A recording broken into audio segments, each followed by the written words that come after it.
இன்னைக்கு நமக்கு நிறைய பேருக்கு எது பிடிக்கும் தெரியுமா? நீதிமொழிகளை சொல்லிட்டு இன்னும் கொஞ்சம் தூங்கட்டும், இன்னும் கொஞ்சம் கை முடக்கி கொண்டு இருக்கட்டும். ஐயோ அவ்வளவுதான், இன்னும் கொஞ்சம் பெட்ஷீட் எடுத்துறாதீங்கம்மா, ஐயோ எந்திரிக்க முடியாதுமா, ஒரு அரை மணி நேரம் தூங்கிறோமா, half an hour தூங்கிறோமா, 15 நிமிஷம் தூங்கிறோமா.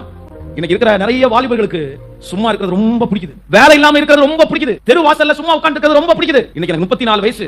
இந்த 34 வயசுலயும் இந்த பலிபீடத்திலிருந்து நான் என்ன யோசிக்கிறேன் அப்படின்னா, நான் என்ன நினைக்கிறேன் அப்படின்னு கேட்டா, இன்னும் கொஞ்சம் தூங்காம, இன்னும் கொஞ்சம் ஜெபம் பண்ணிட்டு, இன்னும் கொஞ்சம் ஏதோ ஒரு ஊழியம் செஞ்சிருந்தா இதை விட ஆண்டவருக்காக பெரிய காரியம் செஞ்சிருக்கலாமோ அப்படின்னு என் மனசாட்சி வந்து என்ன பாதிக்குது. பிரதர் சிஸ்டர், நீ ரொம்ப தூங்குறியா?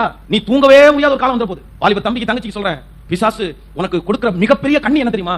நீ வாழ வேண்டிய வயதுல, செய்ய வேண்டிய வயதுல, போராட வேண்டிய வயதுல, பைபிள் படிக்க வேண்டிய வயதுல, ஜெபம் பண்ண வேண்டிய நேரத்துல, நீ ஏதோ ஒரு வேலையை செய்து வளர வேண்டிய நேரத்துல உனக்கு தூக்கத்தை நிறைய கொடுத்து உன் டைமை வேஸ்ட் பண்ணி உன்னை உட்கார வைக்கணும்னு தான் பிசாசு நினைக்கிறான். உங்களை சுத்தி எந்த வேலையும் இல்லைன்னு நினைக்கிற வரைக்கும் உங்களுக்கு எந்த வேலையும் வராது.